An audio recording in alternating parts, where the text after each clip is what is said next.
Thank Blackburn. you, Mr. Chairman. Thank you to each of you for being here. And Senator Kennedy, we've been on this issue of privacy and data security for 7 years. Yeah. I led that working group in the House. I do have a privacy bill you can sign on. It's called the Browser Act. I've got a bunch of bills. Be happy to have your support we got and a to bunch of push bills. this to finish, because we need to. I thank the chairman for this hearing, and I thank Senator Blumenthal for working with me on this issue. And to each of you, I thank you for your attention on this. I have to tell you, as I watched and read what was happening with Jeffrey Epstein this weekend, and that arrest, and how the authorities found hundreds of nude photos of these underage girls in his home. And I think his case serves as a warning that predators really do lurk. And Mr. Clark, this is partly to your point and Mr. McKenna's point. They lurk in every corner of society, whether it's the rich and the powerful or the poor and depraved. And those protections that have existed in the physical world many times are not being transferred to the virtual space. And you each have spoken to that. And I think, as you've said, these predators no longer lurk in AOL chat rooms. They are right there on all of these apps that our precious children are using, whether it is Snapchat or Instagram or Facebook or YouTube or GroupMe or any of those. Unfortunately, we do not have that regulation, and many of us have focused on this issue of safety of children online for years.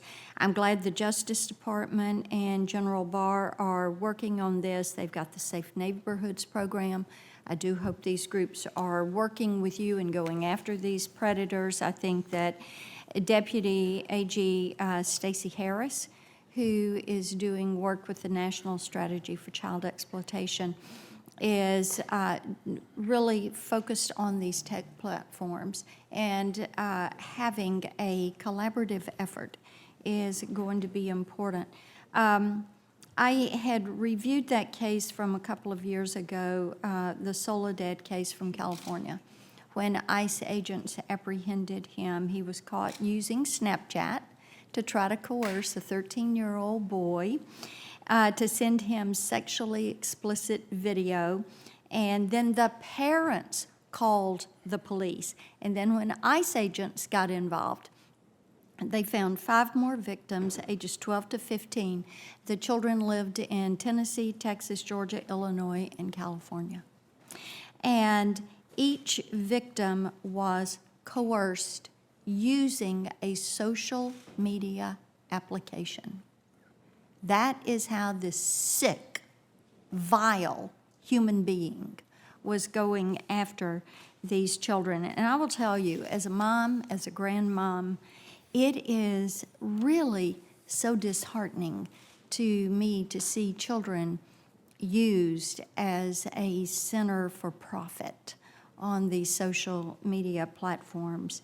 And a few years ago, the EFF filed a complaint with the FTC regarding an investigation into Google's surveillance of school children on Chromebooks. And to the professor's point about the lack of follow-up and due diligence that is being done by the FTC, this is one of those areas where they go in, they scoop the data, they track, they follow, and they've got that virtual you, if you will, of that child, because they have all of that identifying information on that child, their virtual presence. I do have a couple of questions. I've talked through much of my time. Mr. McKenna, I will just say this. You mentioned Mr. Zuckerberg. He has fought us on privacy for years. Finally, he is changing his tune. You've talked about some of these dangers. What can the apps like Instagram and Snapchat do, specifics, to embed into these applications? They can manipulate these algorithms if they so choose. They are choosing not to do it. So if you were building that algorithm, what would you embed? We would simply allow, to Mr. Balcom's point, we want children to learn how to use technology and to use these apps. We just would argue that parents need a choice as to what features their children do and don't have access to inside of these apps.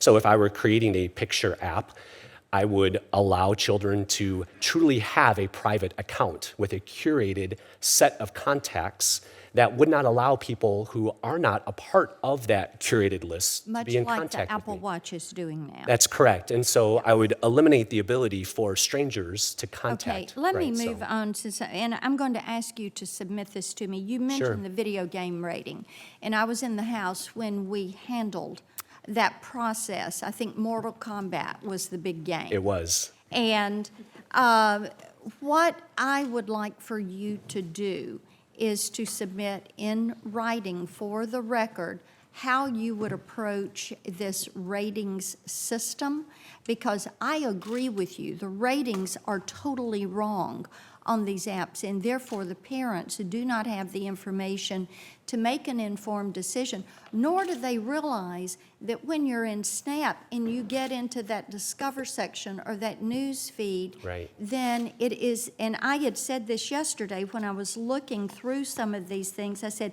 this is almost what we went through with the video games. Correct. And Mortal Kombat. One thing leads you to another, and it is deeper and further down the chain of what is acceptable or even expected by parents. So I thank each of you for your diligence in your work in protecting children, and I look forward to continuing the conversation. I yield back, Mr. Chairman. Thank you. Senator Hawley.